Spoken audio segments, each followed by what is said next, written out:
Yes, that's also depravity, because that urge is a natural, sublime, irresistible, God magnetic force energy. Sex is everywhere. There will always be sex. Sex is rooted in the number 6. 6 and sex go together, okay? The Star of David, the Seal of Solomon, the male phallic and the woman uniting.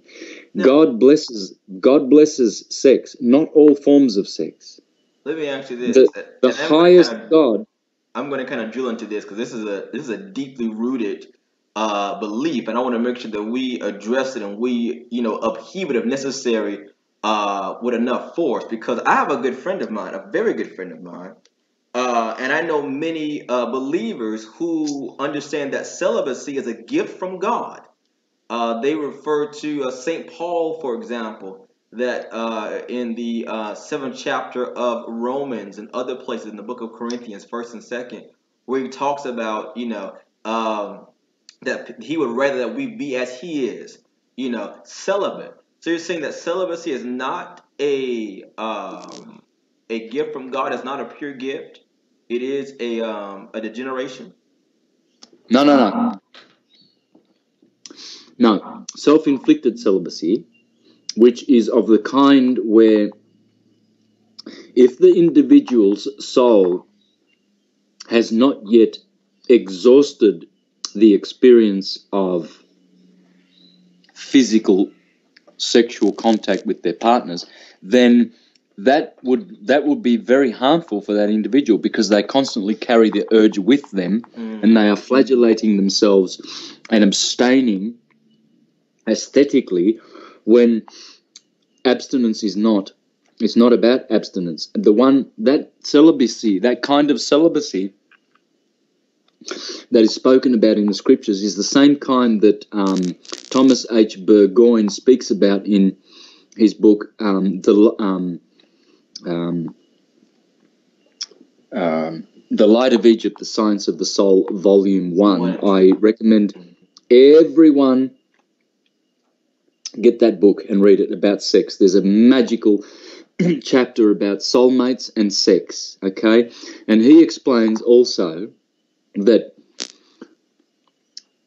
eventually the celibacy that will be practiced by all of us is where we don't need to connect our genitals and touch sensually.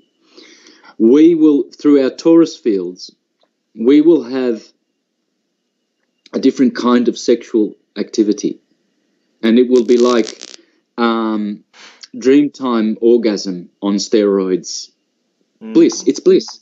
It's bliss. It's our nature. I'm about to read about this, about our true nature, of our true source, which is at the very top. You are bliss. Okay. So let me just clarify before you get into that what we're saying is celibacy that is self-imposed and self-inflicted, that is a depriving of natural urges, that is what is depraving, that is left hand.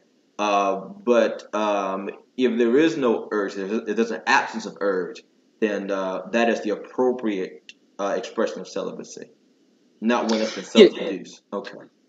Yes, because eventually through the process of sublimation, the couples who are in love are progressing up the spinal column through the 7 chakras and establishing the kind of sex that dwells on those planes. Eventually, when they reach the crown chakra, they will be having sexual union there at the Lamb of God, where the alchemical marriage occurs, there at the highest, and they will be singing a new song and standing upon Mount Zion with the 144,000, which is all the sum of all the petals, the lotus petals of all the chakras, 4, 6, 10, 12, 16, 96, and 1,000, and you will have all that activated. So the man cannot activate the woman unless they're practicing this kind of sex. So you've got all these women who are staying at a low level of survival, power, and all of that earthy stuff in the lower chakras, forcing her partner to,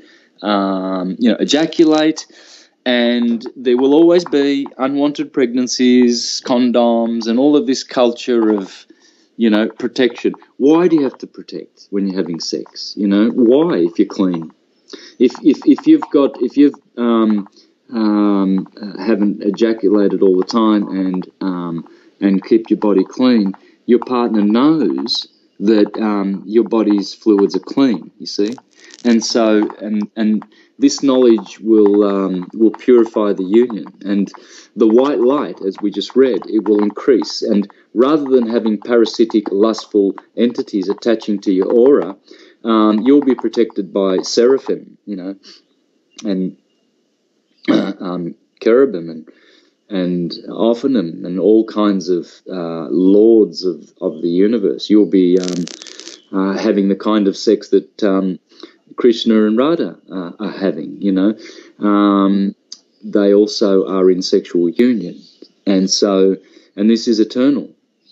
And so what eventually will happen is, if you are in a relationship where a certain kind of sex is practiced and you wish to progress, well, that's, you know, that will occur in time as the individuals are growing. But certainly growing spiritually would be right-hand path, no ejaculation. If they're growing materially and they need more power, you know, like they need to build skyscrapers and go out to discos and pick up and build houses and everything's material, and that's where they're creating.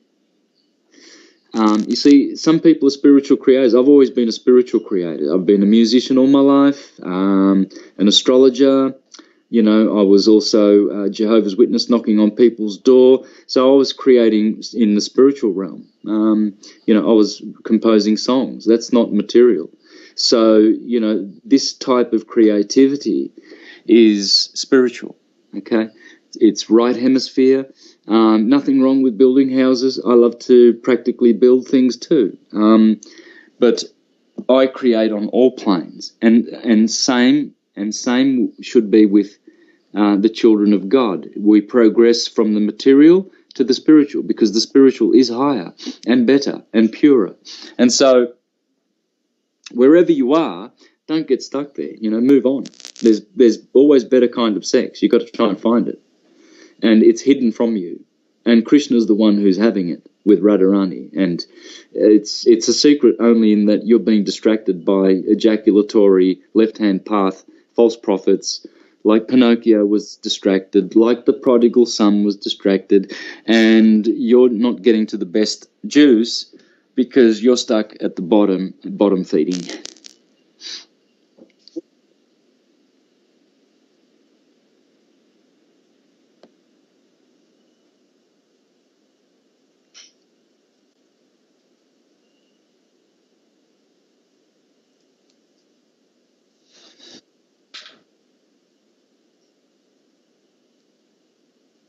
Yeah, we'll do another hour.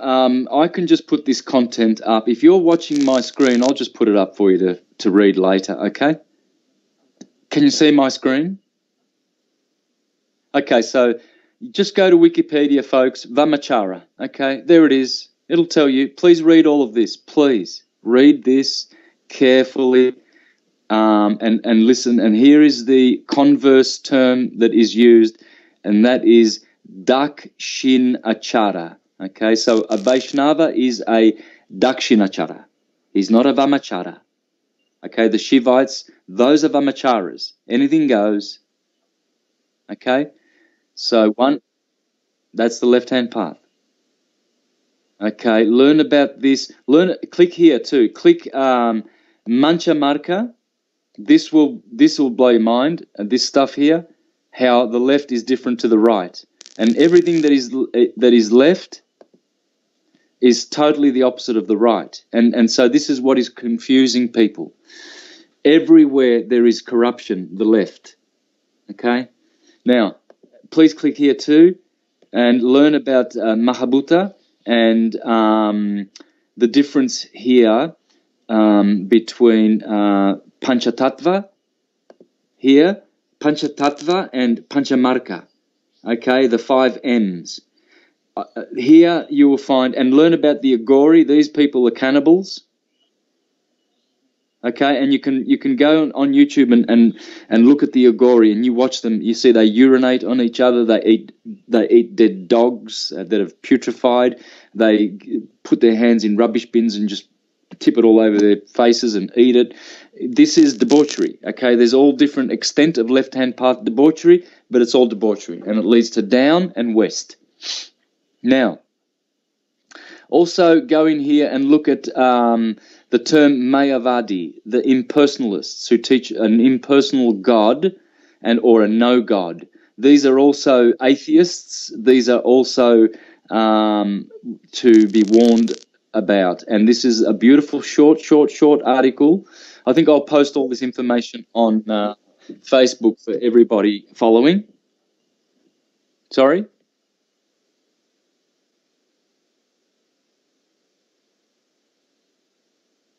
Yes, well. Here, look, I'll leave that there slowly. That's one page. I'll leave that there slowly. That's another page. And then with time permitting, we can read this. But this is for the viewer. So this show today is going to be totally a resourceful show. Okay, I've packed it with resources. I've done it deliberately. This is how I do shows. I do different styles of shows. This one's a resource show. So make that known in the title of the show, which will be called Vaishnavism, the Right-Hand Path. Okay? Now, we'll get back to that. Here's Vaishnavism. Please read this, guys. This is so beautiful. Vishnu is the supreme personality of Godhead. Krishna. Rama, Narayan. Here are all the names here. There are 10 names. Look at these, okay? There's more. These are prime names of God. Then there are secondary names of God, okay? Jehovah is in there. Allah is in there. Allah is a prime name of God. All of these names, all of them are beautiful on the right, and they're all ugly on the left, okay? Corporate Christianity comes from the left. They're killing. They're eating pigs' bums. They're ejaculating. They are silly, naughty boys. Okay, please read this. So just go straight to Wikipedia, guys. These are great articles, great resources here. Vaishnavism.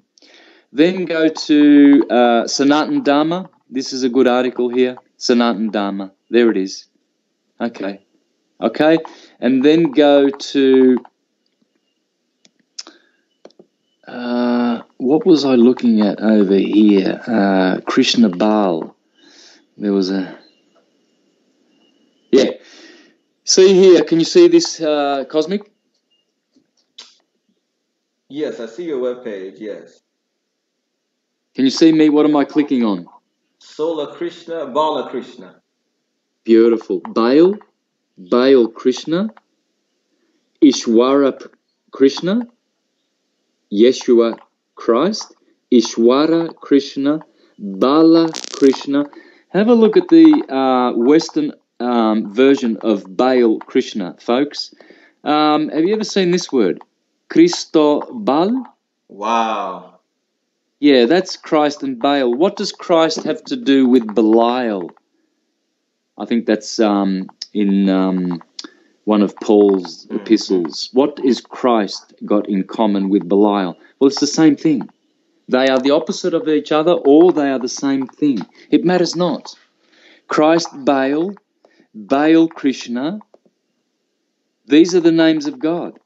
Okay, Baal is Baal electricity, Emmanuel electricity, El electricity, Bell sound, sonoluminescence. Okay, so if you're on the syncretism, that is true syncretism, and you're not following fake syncretism with those prophets who lead you round and round in circles, forever learning, but never coming to an accurate knowledge of truth, you will know all the expressions that I am including in this presentation. You'll be up with it, and you will follow along and get it. All right, so some questions? All right.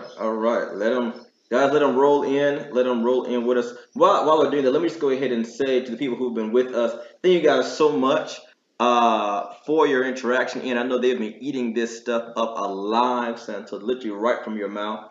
and I want to get some of the questions in while they're rolling in. I know I was overlooking some things. Well, let me ask one question while they're rolling in, which is talk to us about again the non-ejaculation birth process. How does one do that? How does that happen? Well, you see, I don't personally know, but it is known. That's the point. In that book of Samael Weun, Samael, Aun Weor. yeah, Weor. I think it's Aom Weor, and it's Samael. Samael is Mars. Right. This guy was a Colombian in. I think he was well versed in Rosicrucian right-hand path teachings, and I think he died about 30, 40 years ago in Colombia. Great teacher, and he wrote that. He was a revivalist of Gnosticism. Gnostic, right-hand path. So, so what were we saying? About how to give birth without ejaculation. Okay, so he explains that in that book, and also in the video that I mentioned before, Sex, the Secret Garden to Eden. It's talked a little bit about, because it's based on that book, I believe. There's a connection between that video product and the book that I just read from. So now, what they explain in the video is that once upon a time they would go to get pregnant, they would go to the priest on a special moon, and this was called a honeymoon, and so honeymoon sex was practiced. This is non-ejaculatory conception of children, immaculate conceptions. They happen. They do happen. And they have to happen. Eventually we will go back to that kind of sex where we are conceiving with non-ejaculatory sex on the honeymoon at the right time with the right honey. Honey dripper.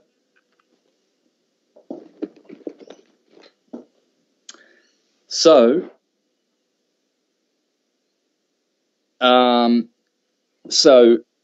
the priest was the initiator and, the coach of the experience. And so they used to, and one would go to the temple to learn the white tantric practices. The temple prostitutes, they were left hand. That was left hand. See, even in the Bible, it talks about the time when the temple prostitutes infiltrated the religion of Israel and were fornicating in the temples. Ezekiel chapter 8. Yeah, because that's left-hand path. That's the left-hand path of Jehovah, not the right-hand path of Jehovah, the Lord of the universe. Jiva, Shiva, Jehovah. Now, somebody actually just emailed me a question. Okay, but I'm going to get to the question I have in my email in a second. I want to take some more emails from those who are live here in the chat. You guys have definitely been cooperative with us. Let me go ahead and readjust your screen here. Santos, are you done screen sharing or you want to show us something else? Oh, so I'm still screen sharing. Yeah, pretty much. Stop screen sharing, and now I'm back on. Okay. All right. Alrighty. All right, there we go. Let me go ahead and bring you back down to size then. All right. Okay, so... Okay, very good question. Very good question. So how does this info apply to single people? Well, they still get a sexual urge, don't they? So they still have to practice non-ejaculatory sex. They call it, whatever they call it. It doesn't have to have a name.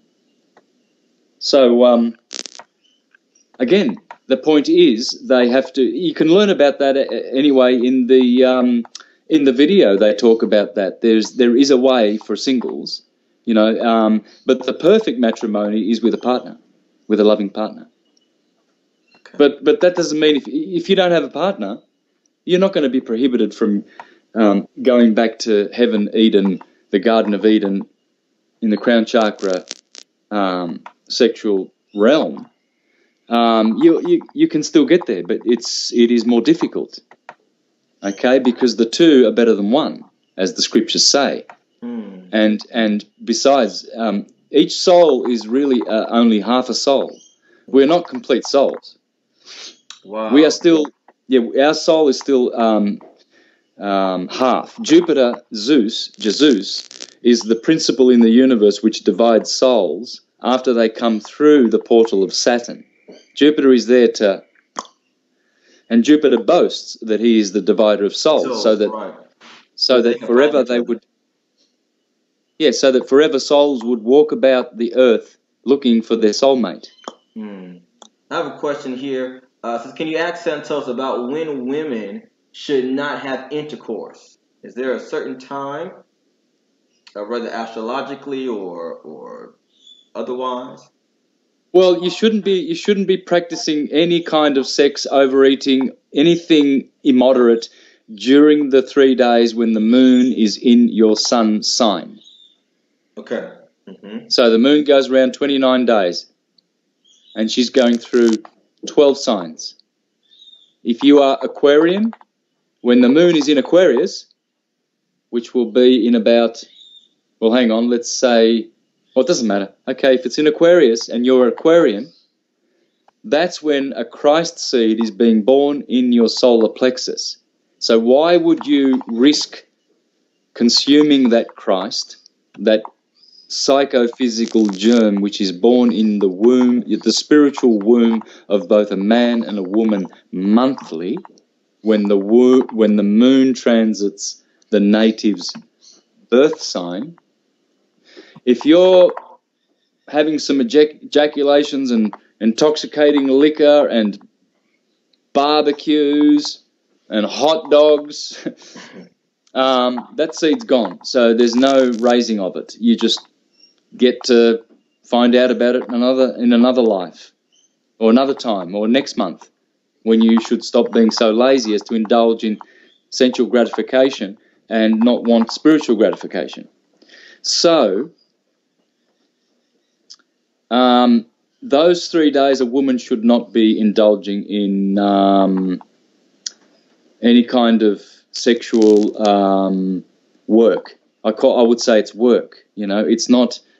You don't have to, because it can be holy work devoted to your loving bond with your partner.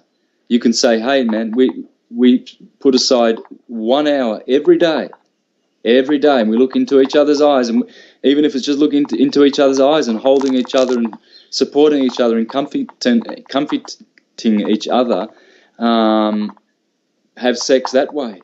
You don't have to get naked, but whatever. But it's got to be a holy thing that is going on. Sublimating should be in the background, not just a greedy little experience. What's in it for me?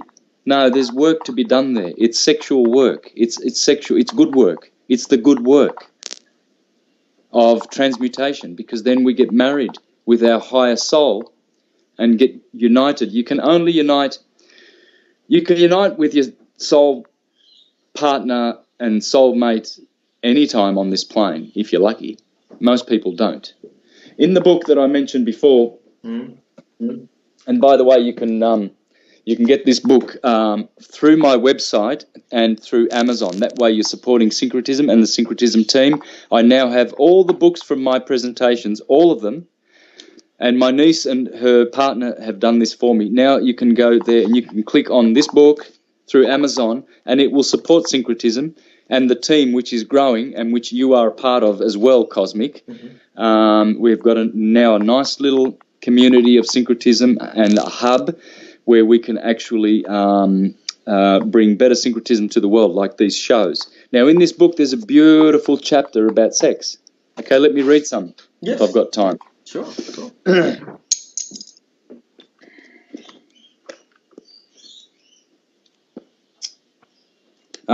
So if anyone's got a question, I'll find the spot where it talks about it.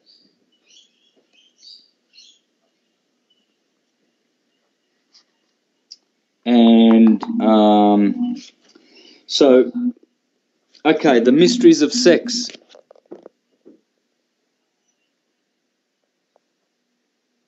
Chapter 4. So that's the Light of Egypt, Volume 1. This is one of the best syncretism books you could possibly ever acquire, and Volume 2. Volume 2 would be better for beginners. Okay. But you must have, if you're going to call yourself a syncretism and not a real one, not a fake one, you need this book in your library and Volume 2. Number one. Thomas H. Burgoyne, The Light of Egypt. And this one's dealing with a little bit with sex, but deals with everything.